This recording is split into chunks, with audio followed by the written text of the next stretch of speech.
everyone, welcome back to the United View YouTube channel. Welcome back to episode 70-something of What the Devil. I'm not quite sure what it is, 78, 79, something around that. But today we've got a bumper episode after another depressing week of being United fans. I'm your host, Dylan. I'm joined today by YUSUF once again, back on the pod for the final time. It's his farewell tour today, and also joined on the other side, on the other sofa by Firms and Alice. Welcome back, the two of you. Great to have you back. Nice to be back. It's not been a good week, has it? It's been a long week. We haven't won in, because of the international break, it's been 2.5, 3 weeks since we saw United even lead a game. And it was Bruno Fernandes, 97th minute, and Bumo kind of having to come clutch against Burnley. Then with the international break, I feel like the mood lifted a bit amongst United fans. It was, something could be cooking here. And then we get to the Man City game. Good first 10 minutes, and then it all falls apart. And then second half, good first 5 minutes, and it all fell apart again. It's hard to keep talking about it, but that is our job, so it's what we're going to keep doing today. But I want to start by just, collecting our thoughts on Ruben Amorim, because when I've been speaking to Flex about this on the red carpet and just when I've seen him in the studios and things, we've agreed that for once, the United fans, I think, are quite aligned in saying that if Ruben Amorim were to get sacked, right, in the next 2 weeks or so, I think most of the fans will kind of just go, fair. Not necessarily have too much of an emotional reaction either way. It's not necessarily so if he was to go, I don't think there's many people who will be avidly, buzzing about it and screaming and shouting in the air in the way that, for example, when Ten Hag was sacked before, it was very much there was visibly happy. But at the same time, I don't think people would be visibly sad either. It just kind of feels like yeah, fair enough. Didn't deserve to stay. End of story. I think a lot of people would be very happy, to be fair. You think? Yeah, I feel at least on Twitter, there'd be a lot of people who would just thankfully he's gone. They'd just be glad to see the back of him. I think I'm not necessarily going to celebrate the sacking. I did quite like him before he came. I liked him at Sporting. I still think he's got potential as a manager, but he needs to go so badly.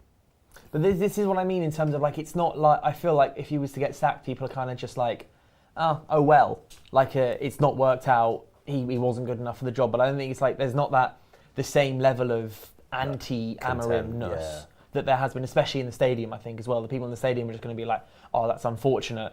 It's not worked out. Because I think as a guy, most people have taken to him quite well, but it's just not working on the pitch. Yeah, that's fair, to be fair. It's just flat. It's how I think even Gary Neville said it on comms, how we were losing to Manchester City and we're just not even angry anymore. We haven't won back-to-back games in a year and a half. As a fan base, we don't even have that anger. I remember under Ten Hag, we were all ranting because he finished 8th. If Amorim went and finished 8th this year, I feel part of me is at least we're back in the top 8. Anything's better than 15th. You get the standards are gone. Starting and going, being oh my God, look, he's making progress. You got to give him time. Marcel saying we got to give him another 2 years. Do you guys believe what Amorim's been talking about when he talks about the underlying statistics and stuff? Because we've seen them in terms of what the total XG we've collected and the progressive passes forward or carries and runs forwards and things. Do you believe that they are because Amorim's referencing them as saying that look, there are signs that kind of the underlying statistics shows that we are improving? Because previously, when we've had moments of working well under Solskjaer and Ten Hag, the opposite's been said. It's they're winning games, but the underlying stats are worrying. Whereas now it's the underlying stats are good, but United aren't winning games. Do you think that's a fair reflection of what's actually going on, or should Amorim just be looking more at the results and ignoring these underlying stats? Short answer, no. Long answer, you've got to contextualise them. So let's say XG, for example, against Arsenal, look at the XG we collected, all right? But how many clear chances did we actually make against Arsenal? Open play Did we have any chances where it was oh my God, he's got to score that? No. Against Arsenal, no. No, it was all pot shots. There was Ugarte, that rubbish, from distance. He did it again against City. His long shot. He did it again against City. Yeah, he did. I was so annoyed, but there was not clear-cut chances. Again, we don't create massive chances. Against Burnley, we made a few big chances. It's Burnley, man. Come on, they got promoted last season. They're literally they were able to get gaming off against us, and they are a team everyone thinks are just going to go straight back down. Why is it that the only team we've been able to create properly against are a team that just got promoted, and we still needed a last-minute Bruno Fernandes penalty to beat them. Fulham, we couldn't create against Fulham. We had the Cunha, the 2 good chances in the opening 10, and then that Yeah. was it, wasn't it? Even That was then, it. like, there was one of the chances was actually a little bit more of like quality from Cunha, and I think Mount to like fashion the chance. There was that one where he worked the shot, he had the post. That was a really good chance, but that's not necessarily like a clear-cut chance. That is actually something Cunha's made for himself in a really good moment. But again, like, just the point, like we're not actually creating very well at all. The thing that We're worries taking a lot of shots. We're taking a lot of shots. We're not actually creating very much. The thing that worries me is I feel like we can start games well and we'll create these chances to start with. Fulham game, even the City game, we started quite well. Burnley, but then I feel like we create chances and we start well and we don't capitalise on that. But then the opposition's manager has understood our game plan and adapted. Like, you look at the Fulham first half, we were actually all right in that first half. The second half was atrocious, we did nothing. Burnley first half was good, second half was atrocious. As a minute a manager adapts and is like, okay, let's press Man United a bit higher, let's give them a bit less space, Ruben Amorim hasn't got an answer for that. And then we go and have 45 minutes of nothing and run out of ideas. And that's the thing, is like, I look at the underlying numbers and there's good signs with, you know, the XG created, the touches in the opposition's box, and at times, yeah, we've been wasteful. But then I also look at it and go, we've had really good moments in games and 15, 20-minute spells. But the problem is, you know, you look at Arne Slot, there's been times where Liverpool haven't been great, and then Arne Slot's gone in at half-time and changed his approach and his formation and done tactical tweaks, and Liverpool go and win. Or if Liverpool aren't going, if it isn't going right for Liverpool, they make subs, so they change things up. Amorim hasn't got that in him. And it's like, okay, this works really well for 20 minutes. The opposition's figured out. Now, obviously, they have like no idea what to do. I feel like Amorim has no idea what to do next. It's technical stuff behind the scenes. Keep going, Ferns. But You've not spoken too much so far this pod. I want to, like, you know, therapy session here. Just thoughts, feelings, unleash them. Look, Manchester United, I think my biggest worry with Amorim is the fact that he said that our issue is down to mentality. Like, mentality is the biggest issue. And if he's saying that, that means he has no real influence last season over our mentality. And it's seeming like he doesn't have much influence this season over our mentality. Before we played City, he said in one of his press conferences, I don't need to worry about galvanising the team and getting them ready for it. They know what to do. It's City. But he has an issue doing that when we play against the middle teams or the lower teams. And that's a worry for me. Because if we're going into a game with that type of mentality where you just don't have any certainty, then in terms of your players and how up for it they are, it's a worry. And if you look at the game of recent, like City, right? Like, to be honest, the game that we played wasn't that bad in terms of being totally outrun, outplayed. I think it was more a case of, when I deep it, these individual errors that we're making, like these unforced errors with Ugarte in the midfield, doing a sloppy pass to Shaw, is getting nicked off him, leading to a counter-attack, Harden scoring, or, you know, those errors where in the final third pass, too much has been put on the ball from Amad or someone like that. It's just not enough concentration, not enough quality in the final third, which is causing us a big issue at Manchester United. And I think it's been like that throughout the season as well, last season, where like play just breaks down. It breaks down, and we're struggling with that. We brought in a whole new attack, and we're still in a situation where we're seeking goals. I mean, luckily we've got Villa where everyone is focusing their attentions on, but look, we've got like, where's our goals coming from, man? Can I just say a few points, all right? So in terms of the fast starts, increased fitness levels play a part of that, but part of the problem is Amorim's system, the way he sets it up, demands so much physically from players that they actually gas out after a bit. So that is part why we slow down. The other thing, again, he doesn't adapt. And it's just so easy to stop what he wants to do because he follows every single tactic he has to a T. He sets that this has to be followed. He wants to control every moment on the pitch. There was a report in pre-season that he, in training, goes and tells players exactly where he wants them to stand in the moments of the games. That's not good coaching. Everyone's saying, oh my God, we've got a proper coach. That's not good coaching.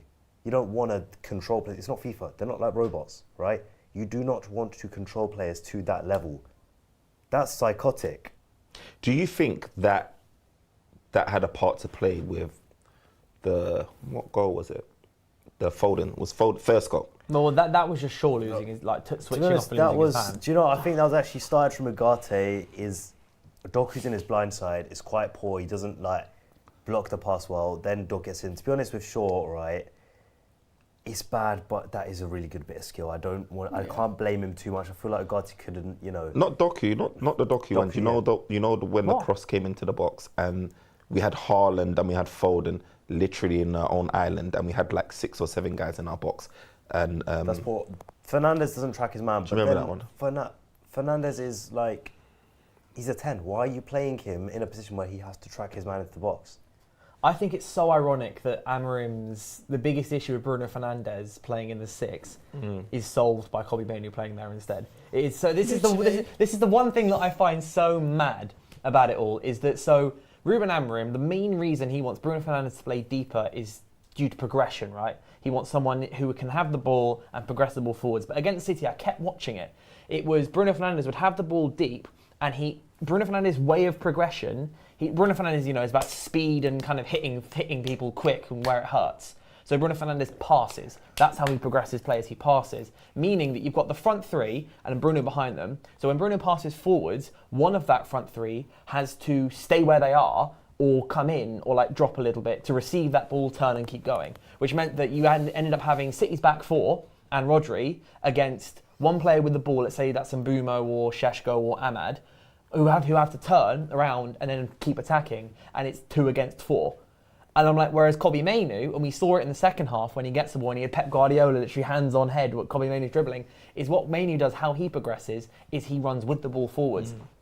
And Mainoo arrives at the edge of the area, and by that point, because Mainoo's running with the ball, all the other players, you got your wing backs and your forwards who are able to run forwards. So when Mainoo arrives there, yes, there may be more City players there, maybe the 2 DMs have got back or something while Mainoo's going forwards, but also both your wing backs and Bruno Fernandes and potentially the other front 2 or front 3 players are all in the box, which means that it's actually man for man. Instead of being 2 against 4, it might be 6 against 5 or 5 against 5, which gives you greater odds. And that's done by having Kobbie Mainoo in midfield. So when you sit there and worry about Kobbie Mainoo's defensive abilities, I don't believe that Mainoo's defensive abilities are any worse or will be at any more detriment to what Ugarte and Bruno Fernandes currently do. I think he's a better defender than them.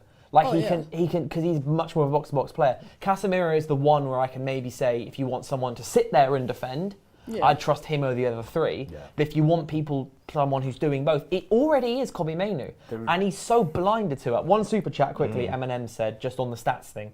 He said, stats always require context. With Ole, our numbers were good, but people cried, it doesn't matter. Under Amorim, the fan base does the opposite. Long. I feel like if I remember correctly, our stats under Ole were actually, they're like, we were outscoring our XG and stuff, but also we just had great finishes we as well. Good footballers. We had just good finishers like Martial, Rashford, Greenwood, and Bruno, who were able to sustain above XG, because the best teams in the world do sustain above Liverpool. XG, right? They all, like Liverpool constantly, because your players are better, you're always going to be better than the average team with the same chances. So. Yeah. I do think the Amorim stats thing it doesn't matter. We can, because the film of the City game, our XG ended up being half decent, but that's because City kind of just relaxed and let us have 5 chances in the last 10 minutes. City are not good defending. Yeah, and City are not good at defending at all. I think the fans are just tight. Look, last season, we brought a whole new front line. One of the reasons for that is because our goals were non-existent last season. We ain't here to be saying this season that we spent 200 plus mil and to be saying, oh, look at our XG, this is wonderful. Look, the only thing that I care about is what the final score looks like. What is our goals against? Do you know what I mean? I understand what you mean. You want to see a performance too. Yeah. But, ultimately, when you've bought a whole front forward line like that, the purpose of us buying that forward front line and spending all that money is because they wanted to take something so dire last season in terms of how many goals is it across the team? 40 odd, 48, something. Awful, yeah. It's terrible, and we're moving in the same vein and same fashion going forward. Where I'm looking at it thinking, Mbeumo is the only guy that is it's like we're resting so much on his shoulders, and or if it's like a marauding a random Bruno sporadic one, we're in trouble. And I'm thinking especially against that game against City, I felt like when we lost Cunha and Mount, I think it was just too much for us because you saw all the responsibility lay on one guy, and it's been like that for a number of seasons. Where do you worry how much I feel like Amorim's system relies on individual brilliance in moments? It's like rather than having like a system and adaptation and getting the best out of players, it's like we need Mbeumo to do something. We need Bruno to do something. You need individual brilliance to win in football. Okay, the good systems platform individual brilliance. The bad systems needed to bail them out. Amorim's system needed to bail him out. And just going back to the mentality point quickly as well, right? Firstly, I don't like the idea of a manager saying the group's mentality is not good enough when at every single turn he's shown he cannot handle pressure. Yeah. There's the Brighton game where, he's broken a TV in the changing room at half-time. There's, not being able to watch a penalty shootout against Grimsby. And then afterwards, how dejected he looked. There's, threatening to resign, saying, do you want me to resign on multiple occasions? Publicly saying as well, if they want me to go, I'll walk without compensation, whatever. Which is a lie, by the way. Yeah. He's not leaving that 20 odd. There's no way. And then, again, what was I going to say? Just how much, he clearly struggles with handling pressure. Even, that's what it is. Sometimes I hate my players, sometimes I hate my kids. Like, what? what do the kids need to on a straight for? That's crazy. I feel like Amorim, that is not. I appreciated his honesty at the start, but he's gone too far with it now. Yeah.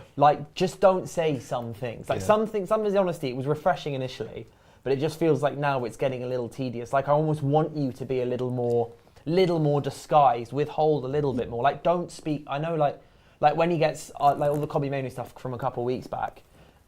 He was asked, obviously a lot of quotes came out about Mainoo because he was being pressed by the journalists a lot about Kobbie Mainoo. And so that to a certain extent may not be his fault that so much is coming out about Mainoo, but at the same time, just shut it down. Just be like, Mainoo's a great player. He doesn't feel you with confidence at all. Yeah, also, he doesn't. Also when he said, about, just very quick diversion, when he said about, I didn't speak to Kobbie Mainoo on that deadline day or whatever, or in those days where he put a loan request in, that does not look good, man. But yes, I was going to say, I see a lot of similarities in Ruben Amorim's, overlaps in terms of what Ruben Amorim's style of players and what Erik ten Hag's style of players, in terms of the directness, yeah. Do you know what I mean? The directness, the Bruno dropping deep, getting on the ball and instantaneously wanting to find a runner. Erik ten Hag done that quite a lot, vacated the midfield. Ten Hag's methods were just a lot more varied, the midfield was a bit vacated, but Ten Hag, he played through the midfield, he'd play around, he would play over. He had a variety of ways of playing, at least. And there were issues, I criticised the turn he took after that first season, where I thought he had a really promising first season. And then in this final season, the play actually started to pick up a lot. We were playing really, really good football up until he was sacked, but at that point, it was just done, unfortunately. I feel like when you said about moments of brilliance, I feel like we've been saying moments of brilliance for a number of years. I feel like we've been saying that for ages. And I just wonder how much of that is down to us not getting the best out of our midfield that we've got right now. We're not getting anything out because we don't platform the midfield. Look, the midfield, a strong midfield enhances your defence and it will platform your attack. This is what I said the summer was rubbish, in my opinion. I think the summer was rubbish because we've spent over 200 million on attackers, but we think, just let's throw money at attackers, that solves the goal scoring problem. We've still got absolutely nothing to support them. And look, they're already struggling. I agree. We were saying it, I think, when I came a few months back, that we should be going for Baleba over Sesko because we got Cunha and Mbeumo. Sesko, do you know what? I actually think he had a promising game against City. There was some nice moments, but I genuinely think he's the dumbest signing we've made since Anthony. We need because do you know what it is, right? We've gone from a struggling young player who has talent but is not ready yet, to the exact same thing, essentially. That's why it looks like. I think he's a little bit more experienced than Højlund. A little bit more experienced, but he's still I see the potential of what he can be. He can be a fantastic player, but he's so far away from putting that together. He would benefit if he came in as a backup to a more experienced striker, but we've thrown him straight in the deep end. We've thrown him straight in the deep end. I think the plan is for that. I'm not saying it's the right thing, but at least the semi sort of plan is that Šeško alternates the striker position probably with Cunha. I know that Šeško won't be playing starting if provided everyone's fit. I don't think Šeško starts the same number of games that Højlund started. Yeah, definitely. Without Højlund didn't start loads of games when he had a couple injuries, and it's in his first season. And obviously, he was on the bench at points, and Højlund was good when he was coming off the bench. I think there may have been an idea that Cunha is almost that experienced striker because Cunha's just, I think, a fantastic footballer. But when we're talking about not platforming players and not getting the best of players, there's been a lot of talk, and I want to talk about is Amad. I think Amad is being stiffed. I think Amad. I love the idea of him playing wing back initially, and I still think that I think him and Mbeumo basically both acting as just right-sided players, because I think it would be good to have them alternate at points. Yeah, they have good moments. But I think it's the rest of, as you were just mentioning before then, is you get a stable defence and a good midfield to help just make the attack better. Amad is, I think, one that's suffering from that, is that we get ran through so much. And against City, you had City's wide players. Like, Doku was starting as a left winger, but for Foden's goal, he drifted all the way to the right. Because if we got two people in midfield, you've then just, like, City just gone, all right, pack the other midfielders, pack our midfielders in against your two. Yeah. Amad's then like, okay, what do I do? The guy that I was meant to be patting against is other side of the pitch. Do I come in? Do I stay wide? I think Amorim doesn't help him there. Yeah, I agree. And then therefore Amad's not being given the right scenario to actually thrive. Because I think he's got a really good work rate. He can tackle and he can recover. He's shown it last season. Yeah. And then too. Huh? He's a good jeweler too. Yeah, and he's a good jeweler, and also he's fantastic one-on-one. He's running in behind. He's got a decent cross on him. He's got a good finish on him. In theory, he's a fantastic wing-back and a fantastic winger. And he now just looks trash. Well, he doesn't look trash. Is that he looks so he's not looking in the game. He doesn't look anything like he did last season. And I feel that's because we talk about platforming. I think that's such a prime example of someone not being platformed correctly. The thing is, I do feel like people are overdoing it on Amad a bit. So let's go through his performances this season. Arsenal. I thought he was brilliant off the bench. I thought we picked up massively. That game, I don't think we were nearly as good as people claimed, by the way. I went to the game, didn't think we were nearly as good as people claimed. But when Amad came on is when I thought, okay, we've got a bit of danger now. He's actually trying to make stuff happen. Fulham, bit of a struggle happens. Burnley again, I thought he was pretty good, to be honest. And he won that penalty at the end. Grimsby, I didn't watch the game. I can't really comment, I'll be honest. He wasn't good against Grimsby, I do have to admit. He failed a lot of his one-on-ones. Amad is giving me Garnacho off the bench vibes as being his best. Like, because he's starting games, he's starting as a 10. He's not really in the game. And it may not be at fault of his own, but he's not in the game. Then he'll play right wing back. Again, he won't be in the game. He came alive maybe in the last, 5-10 minutes. Do you know what I mean? Against City, then he comes alive and you're just like...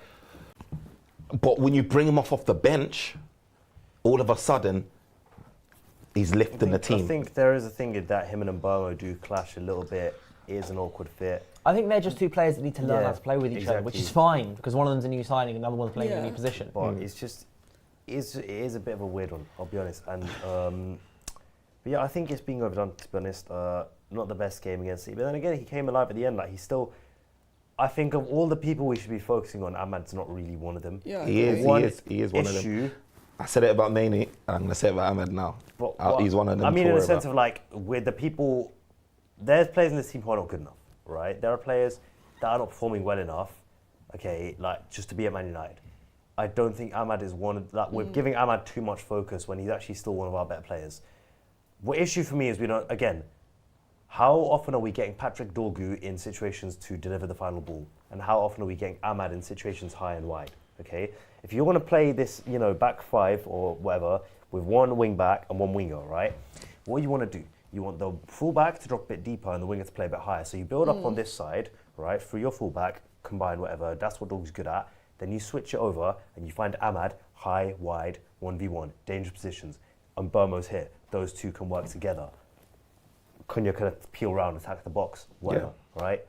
That is what you want to do. The problem is he's getting Amad to actually do a lot of the build-up stuff, and then we're finding Dorgu. And I think teams are actually shuffling us over to that side so that they're not getting Amad in those ISO situations, and they're letting Dorgu get in those situations because they know Dorgu's not going to deliver the ball well. With no offence to Dorgu, good player, seems like a good character, he's got potential. He is not a wing-back. I know. Who watched that guy and thought wing-back? Yeah. Seriously, whoever thought that sacked him. his technical ability, In the I feel nicest like way he gives possible, me Saka. Mendy vibes that was at City, where his primary objective is to get that ball and just cross it into the box But as do you know the opposed thing to... is, he's actually a little bit hesitant in the final third, I feel. And his ability to beat a man, like on a run, if you slip the ball through to him, amazing. He'll run But onto you the see how ball, Amad but- can take on a guy, do a bit of trickery, get past you, cut into the He's box. probably a left back in a back four. Yes. Do you know Yeah. what? Do you I know think what? he'd be Do a you know what, fantastic like, fullback. Do you know what someone needs to tell Dorgu? You're bigger, quicker, and stronger than your man. Just knock it past him. I just feel at this moment with Amorim, we know that Kobbie Mainoo is a great player. We know that Amad's a great player. And we know that Bruno is a good player that, you know, right now in that 6, he's losing his man and being responsible for a lot of goals we conceded. We're talking about 3 players that we know are quality players at Man United, that are good enough to play for a club like Man United. But we're talking about them in how's it going to work? How are we going to get best out of them?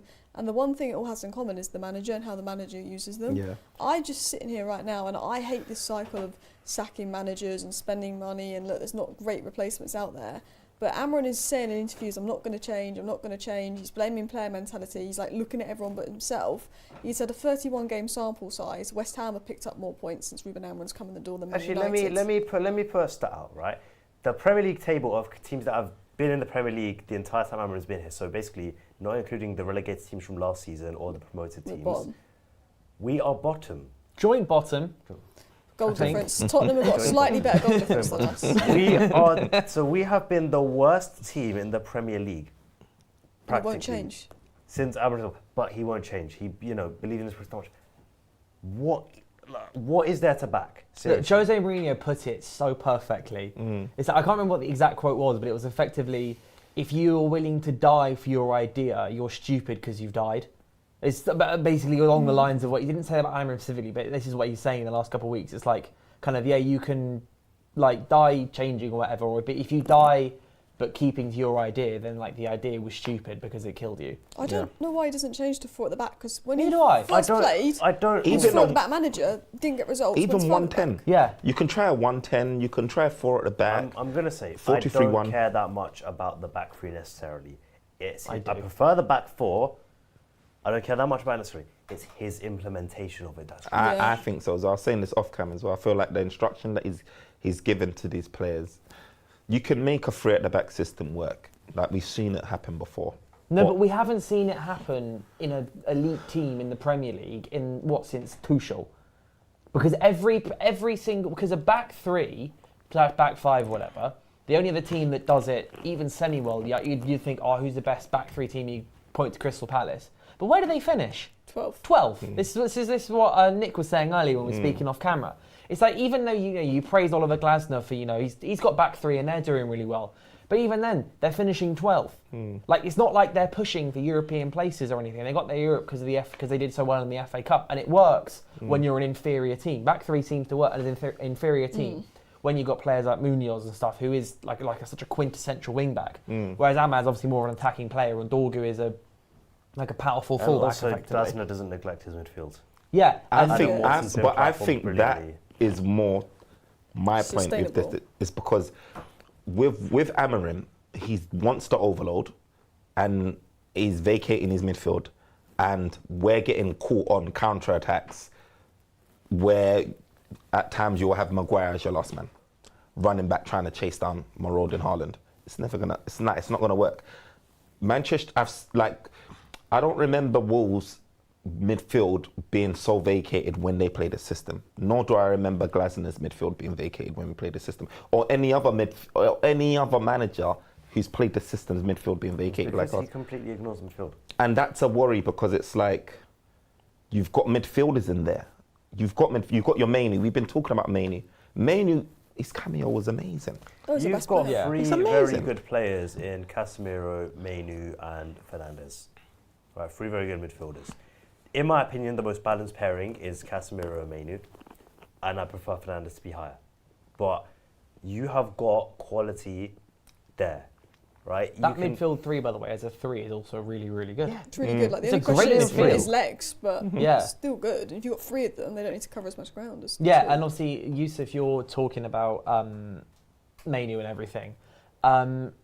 I feel, Mainoo's not started a Premier League game yet. I feel if he doesn't start against Chelsea, by just consequence, I think Amorim could be in big trouble. Yeah. 'Cause I feel Mainoo's got to start. His cameo was and if good he enough. doesn't start, we're going to look a lot I worse. don't- And if we look bad, I think Amorim could be in trouble because we might end up getting slapped at home against Chelsea. I don't want to see Ugarte.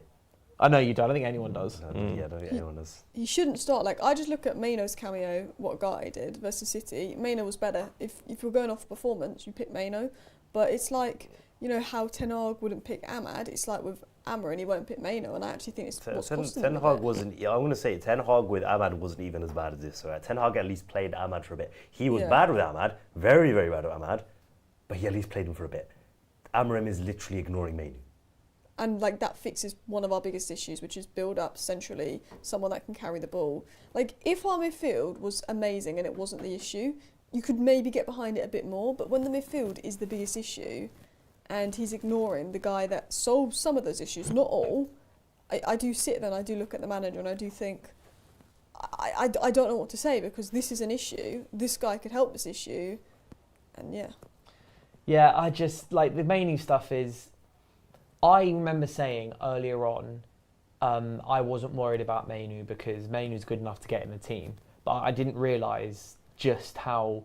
I can't tell if Amorim's being deliberate or if he's actually just being blind to this. Like, is he so wedded to playing Bruno deeper, who reportedly doesn't even enjoy it? And even with Cunha and Mount out, Bruno Fernandes, I would say, is our third choice left forward.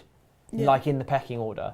And our first two have gone and Bruno's still not playing there. Yeah. I know it's a City game, so I don't know if he'll change it for at home at Chelsea. He might feel he can take a bit more of a risk. But at the same time, I don't know if Amorim, he's not even a risk taker. I thought once he was given better players, Cunha and Bumo and co, and Mainoo was fit again, because I think, I thought a big reason Mainoo wasn't playing before was because he wasn't fit and was kind of out during key selection periods up towards the Europa League final. I thought once he's back, and everyone's back and everything, there would be, Amorim would become more flexible. I'm astonished he hasn't, and he's shooting himself in the foot when he does it. When you look at it, right, he said he wants the Bruno and Casemiro, or he wants the Mainoo and Ugarte. He's not going to play like a Bruno or Mainoo or whatever it is like that, and it's a big worry, and that was one of the big telltale signs of how he even sees Mainoo, especially when you're saying versus Bruno. But then he talks about legs and wanting energy and wanting all of that physicality and everything like that. And then all you've got to do is look. We've been talking about Oliver Glasner. You just look at his midfield. He's got Hughes and he's got Walton. None of them are, like guys that can. They're not Kantes. Do you know what I mean? They're not guys that are technically better. I think Mainoo is quicker, stronger than probably Walton and Hughes. Yeah. And actually more intelligent as well. And more intelligent. But He's the best footballer there. do you know what I mean? But for us, it's an issue, and I just think it's down to Amorim and how he envisaged that the instruction he gives. He wants one of those attackers to join their attack, Bruno, and then he wants us to just be having one midfielder in there, and then the centre backs pushing higher to join to the. It's not going to work unless you've literally got prime Moises Caicedo and maybe Tonali next to him or Gravenberch next to him. And do we even know if that will work? And I just think it's not even a Mainoo issue. There's so many players in this Man United side that are not being platformed by the manager. Yeah. And it's like, for me, why should, when there was talk of selling Mainoo, I was like, why should we sell Mainoo for a system that has not worked regardless of who's in the midfield? Surely the system needs to change, because we know Mainoo was good. We saw it in the Tunnel. It does need to change. It's It needs the to be scrapped and thrown away and ripped up and completely start again. I think we should rebuild the club around Mazraoui, can I just say? Do you want to tell us why? Yes, because he's a great, nice guy, brilliant player. To be fair, I think there are reports saying coming out the last few weeks that United insiders feel like he is the single best value for money signing that they need to make in a number of years. He's so good. You need to head off, Yusuf. Head off. You head off. End of an era on this podcast. I think everyone who's watching should stand up right now in front of their screens and give a standing ovation. I'll give you an applause. Thank you, Yusuf. It has been a pleasure, everybody, to be here terrorising Dylan every week, occasionally making jokes about his love life. All the time, and give me red cards whenever I don't come on the podcast. It's been a pleasure. Thank you, guys. Take it easy. Yusuf. Thank you for coming on, mate. A quick interlude. But where was we? What was you saying, Dylan? earlier. can't even Mazraoui remember. being great. I just think we should go to a back four. Put Mazraoui right back. Mazraoui Dorgu would left become back. 10 times better if we played at the back four. Dorgu- What would it look like if we played a back four? What would it look like? So I know you I start. have a very ideal starting 11 for back four. And for me, you've got Lemens in goal, so Limon in goal, however you say it. And then you've got a back four, Dorgu, Delit, Yoro, Delit, Mazraoui, the back agree. four. Then a midfield three, Casemiro deep, and then Bruno, Mainoo, 8, 10-ish players. Yeah. Bruno on the left, Mainoo on the right. And then front three of Cunha, Chesko and Mbumo. I think that's such a good starting 11. I think that's a fantastic That's starting pretty 11. much the same as mine, but there's a part of me that's happy to put Amad on the left, Cunha in the middle, and then Yeah, all that. Sesko in. Like I'd have like Bruno and Cunha interchangeably because I don't mind seeing Cunha in an 8/10 role as well because he played there for Wolves. Like Yusuf before speaking about he thinks Cunha kind of, you know, if we go back to 3-4-3, he's not just like a touchline left winger or anything. But I think that leans into him being able to play about 4 different positions. Yeah. All you need is to give him the ball and a bit of space. I think Cunha's just like he's that kind of guy, and you can just give him the ball, give him space, and he's fine. And he'll play good. He'll ball out. Yeah. Whoever comes in next, let's say Amorim gets sacked or something. Whoever comes in next, I want them to sit there and go, right, lads, just play some football. Obviously a bit more technical than that, but go, here's your positions, here's your general role, here's everyone's general roles. Think about it. Just go. Slightly expressive, because it's what Like Solskjaer did. yeah. It's what Solskjaer did. There are some comments talking about kind of Solskjaer's, what was underrated was everyone just saying he was just kind of going off vibes and letting all the players do their things. But to a certain extent, that was, Solskjaer created the environment for that to happen by giving everyone very basic instructions. When Greenwood was in the team, Greenwood's instructions were pretty much just take on your man and then decide in the moment, are you going to cut in and shoot or go out wide and cross? Same with Rashford, same with Martial. Bruno's options were just, Bruno, go and do your thing. It was a play here, people are going to work around you, work around Bruno Fernandes, and it worked so well for like 2 years. Yeah. And it's what we're not doing now. Yeah. Like, I find it mad. Ancelotti vibes as well. Just mad to think like that's almost been our peak since Sir Alex Ferguson. When we didn't win a trophy, but the second place season under Ollie, we had Martial, NHS ball in the top. Like, I just sit back there and I'm just like, Martial, Rashford, Bruno, Greenwood, front four. We were scoring goals. We had Pogba and Matic in behind. Herrera was also a decent player, and I'm just thinking. It was simple, but it worked. And I just look at it and I go 4-2-3-1 or 4-3-3. The lineup you said, you can sort of do what you want with Cunha and Sesko and Amad. And I just think that's what I want to see, because I look at Arne Slot. He came into Liverpool and he won the league in his first season. He didn't get any signings because he didn't play Chiesa.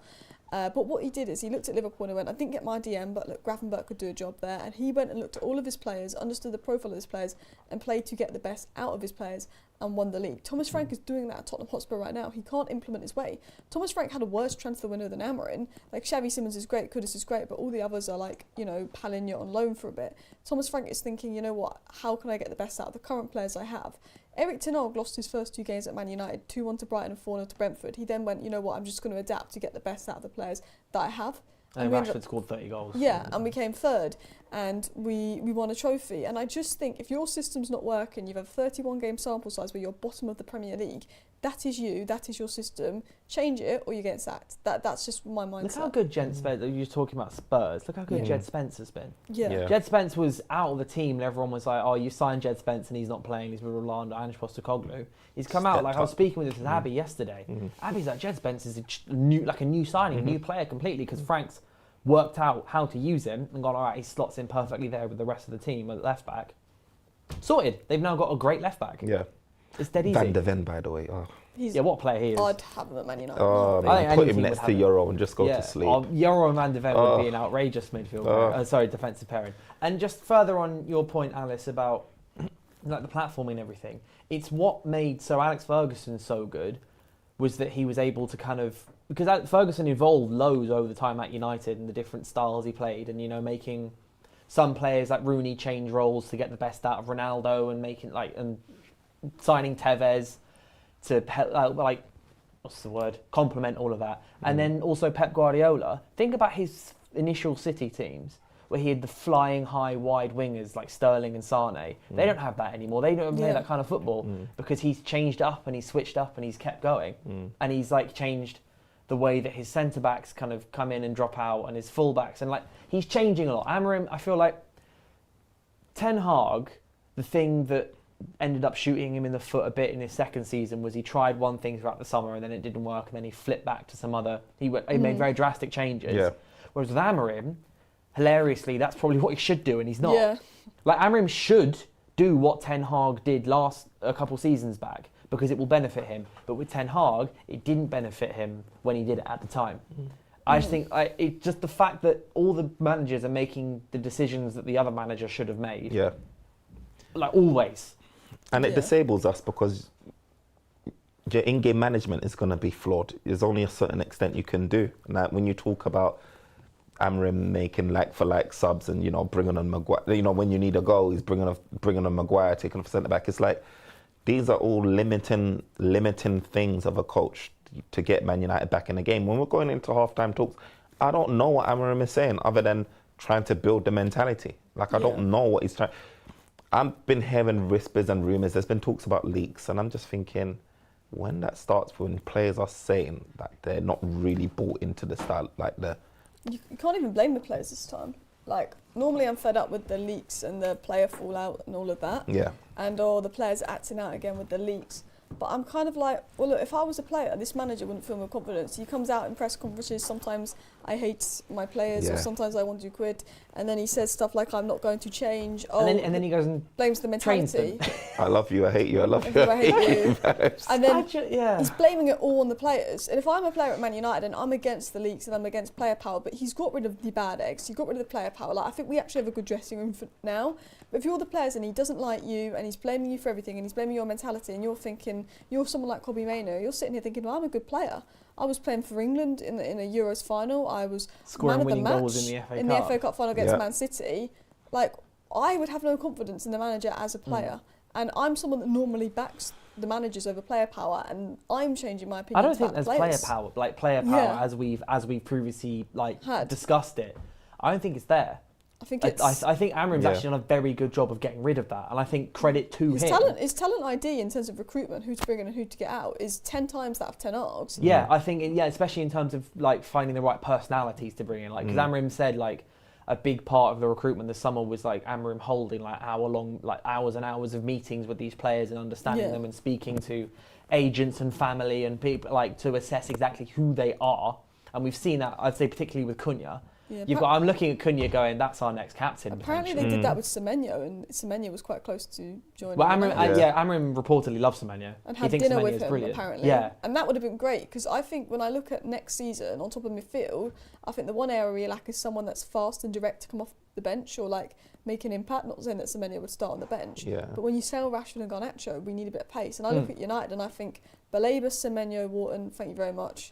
Perfect transfer. It won't happen. Semenyo Wharton is an outrageous window. But that it won't happen. But that's what I look at. But I don't think Amorim is the guy to even work with those guys, because we're not seeing anything. Maybe Amorim missed his calling. He should have been a director of football or something instead. He's good at that. He seems to be very good at that. Or I don't even. I just feel like his coaching, his system just doesn't work in England, because like English football is about like raw athletic stuff, but like it's the most athletic league and most physical league. So you leave a little gap in your formation, it gets exploited. That's all English managers, Premier League managers. Yeah, that's what they look at. Eddie Howe is three-man midfield. Right, where can I play? Like, where can Joelinton stand on the pitch? Well, have the most space and drag people near him, and therefore create space. And Amorim's formation allows for way too many gaps. It's a massive circle. Literally is. It's a big circle with two players in the middle. That Newcastle midfield, if Joelinton, Bruno Guimaraes and Tonali is fit, and we play the way we do and they play the way they do, we will get battered. Yeah. Well, they completely ran through us at home and away. I know. Do you remember when Ericsson and Casemiro played the midfield too? It took Xerxes off and he got booed, but those midfield two was way worse than Xerxes. It was absolutely horrendous. Final thing to talk about, the game ahead. Chelsea. We're playing Chelsea. 5:30 kickoff, which is one of my favourite kickoff times personally. I like 5:30 kickoffs. Is it Saturday or Sunday? Saturday. Okay. Saturday at 5:30. Like I never like 4:30 Sunday games. I always get like a bad just feeling of anxiety before 4:30 on a Sunday. But yeah, 5:30 Saturday at Old Trafford. What do you want to see in terms of formation? Any sort of instructions? Any particular players that you want to be bringing? Because as I said before, I really, really, really want to see Kobbie Mainoo start. I think, as I put in the title, I think if Kobbie Mainoo doesn't start, that leads to a bit of a domino that's going to get Amorim in big trouble. because the comments are being very here and there about Mainoo because he's not playing. Some people are like, well, he's clearly not good enough. Whereas I sit there and I'm like, no, the guy is magic. He's simply magic in midfielders, and also he's got so much more patience, I think, than other players have. Like I think if this was other players, they'd have handed in loan requests. Or I mean, Mainoo did hand in a loan request, but I feel like his intentions. I think Mainoo's got very good intentions at United. Very, very. He wants to stay and he wants to win with us, and we need to keep him and keep that on him. But I want to see Mainoo. I want to see Amad back. I do want to see Amad at wing back rather than left 10. I want to see Bruno in left 10. Yeah, I agree. I don't want to see Luke Shaw. I feel like Luke Shaw's had a good couple games, and then against City he dropped his concentration. I don't want to see Luke Shaw. Maz Euro Delict back three. Yeah, easy. Or potentially maybe Maguire over Delict. I like that one. I don't mind as much. And then Šeško starting and Bumo starting. That's what I want to see. Lemens? And Lemens in goal. Oh, yeah. I do feel that the team, in terms of the front three is going to pick itself just because of the latest news. But will it though? Because we thought the front three picks itself against City, and then he played Amad at left. But here's why though. Didn't Bruno give a post-match interview about him preferring to be in a number 10 position? He's looking a bit upset and a bit. Well, it was a disgruntled. report came out saying that Bruno's not happy with playing deeper. Not happy playing deeper, and I feel like Amorim will respond to that. I understand why he wants him to play deeper, but I feel like he's going to respond to that. Therefore, going to a left hand, and I do feel like Amorim's going to respond to the Mainoo stuff. There's just a lot of pressure around Mainoo, and I can easily see Mainoo going there and partnering like a Casemiro, and then you're going to have Bruno Fernandes as a left 10, and then you're going to have your Mbeumo right, and then you're going to have your Šeško up top.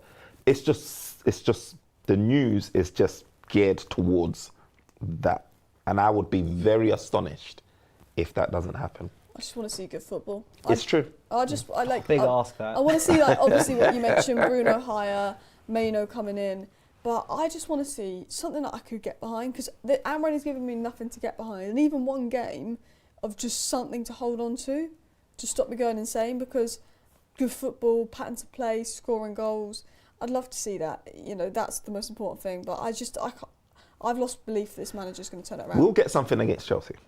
We do normally, but We'll get something Amorim, against he Chelsea. likes to break records that aren't good ones. He does. I didn't think there was any more left after Eric, but hey ho. I'm looking at Le Mans and thinking that could be a bit of a game changer. Honestly, a few weeks ago, we were talking about the Donnarumma stuff, and I was like, I don't know if I want Donnarumma. And I watched him punch out one. Then you're like, and I was like, for God's sake, I've missed that. We were crossing so much, right? And we were putting in decent crosses and Boomer anyway. But Donnarumma with his height. You know what? Actually, sorry to cut you in there. I think our crossing was bad against City. We have a 6 foot 5 striker. 6 foot 5 striker. And one of his best attributes is the fact that he can jump, he can beat a pole vault record just by jumping. And he didn't get a single header. Because Haaland was there doing centre back. He was there. I mean, at even one point, on the attack, we kept swinging it in over Šeško's head. I'm like, that's an achievement. Like, we've seen Diallo do that for 10 years. He can jump high, but not that high. He can jump high, yeah, but he it was mad. It was like, you'd see like Amad arriving at the back post, and it's Amad who gets the chance. I'm like, no, just put it on Šeško's head. Because Šeško's movement, I thought, was very good. I thought his hold-up play was very good, and I thought he's linking very well. But you link, turn, run, and just get it on his forehead. I couldn't believe. I don't know if it was the fact that they were trying to and missed, but it looked like they weren't trying to. No, they were trying to hit the back post. And I'm like, why are you using your 6 foot 5 striker? I feel like we put it in the box, but we don't aim. It's like just put it in the box. Put it in the box. Yeah. They don't aim. They don't think. Like actually look at the guy and just aim for his.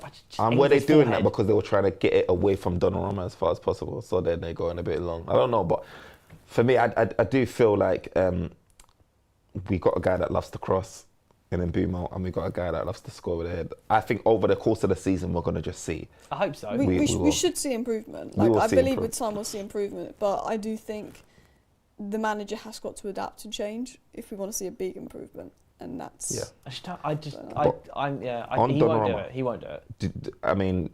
Did you hear about Shaw's interview saying about Lemens and watching him in training and saying that this guy is pretty? Was it Lemens? No, it was Heaton.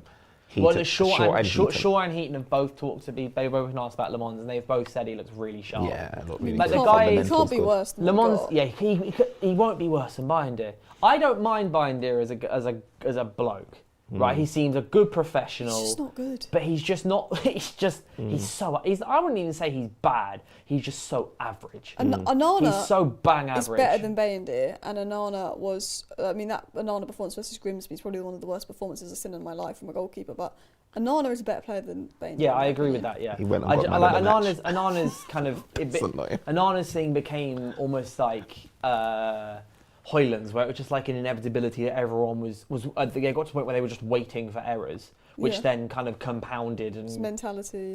created like errors were therefore unavoidable, which is why Onana looks so bad for us. The same like Hoyland, everyone was just waiting for him not to score, if that makes sense, or waiting for him to miss, or he was trying too hard, or Onana was coming out when he didn't need to. He's trying to prove a point or something. Yeah. Then he'd miss it and it would all go wrong. But Le Mans, like he's 6'4". Apparently he's decent and he's a good shot stopper. I just want to see someone parry the ball better. Like Donnarumma's. It's another thing was when Donnarumma's save for Mbumo's really really good volley. It was. I looked at it and go, that's an amazing save. But he pushed it, like Donnarumma pushed it wide. Yeah. He pushed it out wide. Amorim, I think. We see Alisson do that as well. Like, Alisson does that gets as well. away from It's the like danger zone. they're thinking a step ahead and they're pushing it wide, which is that's what I want to see. I reckon Le Mans. I think it is Le Mans. I think he wins over so many people just by parrying it correctly and just whacking the ball with his fist. 100%. Just do it. He looks 100%. tall. He looks strong. Just be a good shot stopper and don't give it back to Yeah, That just be first nice and corner, calm. first set piece, I think I'm going to be holding my breath. Again, I'm just literally going to be holding my breath thinking, Le Mans, please. This is your time. If you grab that ball out of the air, I swear we're winning the game. Yeah. The confidence it's going to bring everyone. We're going to win the Yeah, I game. think it'll improve the team. I am looking forward to hopefully seeing Šeško against Chelsea centre-backs though. I was watching Chelsea last night. Harry Kane kind of toyed with them. Yeah. I think Šeško's got good. How they didn't sign a centre back? Yeah, I don't know. Like I spoke to Matisse about this as well before the Chelsea game, or when we were speaking about like the Chelsea games coming up and Bayern was one of the games. He said he was pretty calm going going man for man with Bayern everywhere but the two centre backs against Harry Kane, and that's exactly what happened. Though Cole Palmer was stunning. Yeah. Like, I think Cole Palmer's he had obviously a bit of an injury, missed He's the game. back and it's now. a slow That's start so to the season. frustrating. But Cole Palmer's just I look love at him him at Man and I go, United. that's the United player. That's the He's United the player. Bruno replacement. I've been Never saying that get for him. ages. £120 million Bruno replacement in 2027. It's there. It is right there. Please. It really is there. Obviously, it's never gonna. I don't think that'll happen. Unless Chelsea and us swap positions, but they're 15th and we're 4th. Yeah, unless Chelsea fall off, that's not. Or if Palmer was to push for it or something, but that's not happening. It's unfortunately.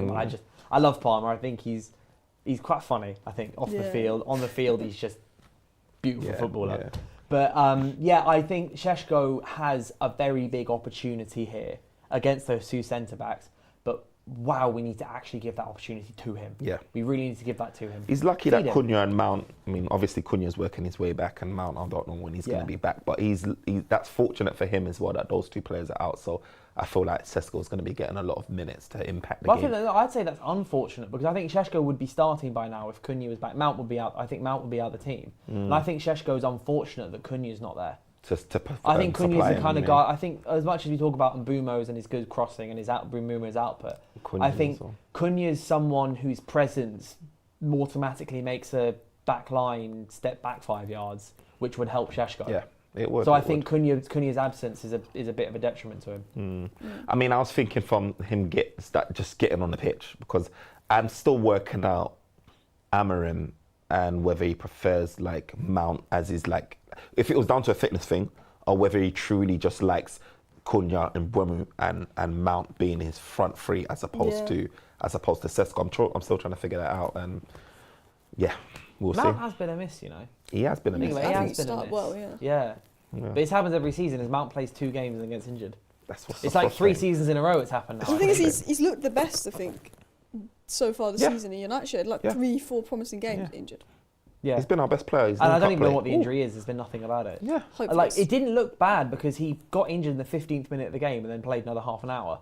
Yeah, So I'm like, surely maybe it it's wasn't that little bad. But, and then tendon there's strain. been noise saying that Cunha's, he would technically possibly be 50-50 for this game, but United aren't going to. They're going to save him for Brentford away. Yeah. I think so. I think Cunha will be back hopefully in the next 10 days or so. Yeah. Mount, no idea. No idea where he is. Nothing. It's going to be another one where like Mount's out for a month and he comes back 3 months later. Yeah. Yeah. It's annoying. Yeah. But give me your starting 11s and score predictions for the Chelsea game. So starting 11 would be, I mean, I'm just going to go with 3 at the back because that's what Amorim's going to do. Do you know what I mean? It would be, I'd go Amad and I'd go Dorgu. I would have Mazraoui right centre back, Yoro left centre back, De Ligt central centre back, Lemons in goal. I'd have Casemiro Mainoo pivot, Bruno left 10, and Boomer right 10, and Sesko up top.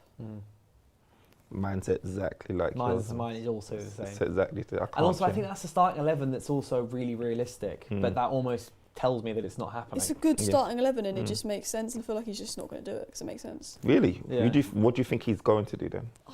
I feel like it's going to be Bruno deeper. I feel like he could, I don't know what's gone on with Diallo, but I think it will be Mazraoui wing back maybe, Bruno higher, Amad higher. I think he's going to do similar to City. But I want to see Mainoo play and I want to see Bruno higher. I can see Maguire starting. Yeah, I don't mind that. Maguire, De Ligt. Yeah, Maguire or De Ligt. I think that's kind of I think De Ligt's been good, but I think that's kind of interchangeable. I can see him wanting like a bit more calm and authority on the pitch, and because it's at home, just slide Maguire in there. Yeah. I don't want Shaw starting though. No. I want either Mazraoui at right centre back and then Yoro left centre back, or Aiden Heaven left centre back. Yeah. We really do need someone commanding as one of those centre backs. I mean, I'm hoping De Ligt grows into that, but seems against like what I saw against City with everyone ball watching Doku and leaving Haaland of all people and Foden to just roam in a box is a worry to me. I want guys like Ferdinand that can say, guys, look around you, look over your shoulder, like be aware. And, you know, in past seasons, we're talking about the back post of when Aaron Wan-Bissaka was there and he's not knowing what's behind his shoulder over and over and over again. We're seeing similar stuff, and I just want us to fix it up. Let's fix up. Yeah, score predictions? 2-1 Chelsea. I was going to say the same thing. I don't know how. I've only predicted a couple of losses when I've been on this pod, but my head says 2-1 Chelsea. Yeah, Garnacho dagger. So obviously it's Garnacho's. My head's gonna boil if Garnacho scores a winner. Like. I might turn my phone off and quit my job. I'm gonna walk into Tesco next morning, Sunday morning. Walk into Tesco and go, "Can I have a job, please? I don't like football anymore." Any other sports I can go in. Firm score prediction. 1-1. So no one thinks there's any sort of win. I can see a win. It's just one of those things where, you know, when we're backs against the wall, United just will randomly turn up. We'll beat Chelsea 3-1 right against Chelsea and at then home. draw and then lose to Brentford. We were right against Chelsea at home, but I just think Cole Palmer versus the space we give in midfield. Especially Cole Palmer's playing centrally now again, like he did yesterday, as then Reska just goes. Yeah. Well, Cole Palmer can just play the same position Foden did. Yeah. Literally same position, same role. Here's the United 2 midfielders. Palmer, you play there. Because all the centre-backs are here, midfielders there. So you have all of this space right there. Go, do it. Run. It's too much. It's too much to give Palmer that space. It's too much, yeah. It's going to be painful. We're going to suffer. He's going to score another hat-trick and then it'll be all chaos. But regardless, I very much hope that we're not going to be talking about this stuff again next week. Hopefully it'll be a win. Hopefully it'll be, you know, everyone's happy-go-lucky. We just smashed Chelsea. Brentford up next. 2 back-to-back wins finally there, which I think Amorim might end up not actually getting. But you never know. The next 3 games, if you are to do something good against Chelsea, Brentford and Sunderland are 2, and you win those games, there is something to go into the international break. Brentford and Sunderland, so. They actually are 6 pointers, and then you've got Liverpool away immediately coming back, which is always that's always the death game. We are up for that though under Amorim. We've done alright against Liverpool. I feel like but that's always the death game when managers are under the cosh. Oh yeah, 100%. Like that's always the game that pretty much decides the manager's fate. Mourinho went, Solskjaer went not long after losing. He went off the Watford game, but I think that was only a little bit after losing there. Solskjaer as well as some bad times there as well. It's a bad fixture. Who knows? But thank you guys so much for watching the last kind of the therapy session that we've had today. Much appreciated. You guys have been getting your comments in and your likes in and everything. Thank you so much for that. Remember to subscribe to United View, follow Firms, follow Alice, and follow. Oh yeah, I've got a new Instagram account. And TikTok as well, Dylan Talks FC. If you want to follow that, I'm going to be putting some clips of the things that I say and some thoughts and I have over the course of the week. Hopefully, like 3-4 videos a week, short form videos going up on there. So do check me out. That'll be in the comments below as well, or in the description below as well, because I'm going to get production to change it. Apart from that, thank you so much for watching. Yeah, remember to like, subscribe, comment your thoughts and opinions, score predictions for Chelsea, all of that. I will be live at around 12:30 next Thursday to dissect all the stuff that's happened across the next week, and I will see you then.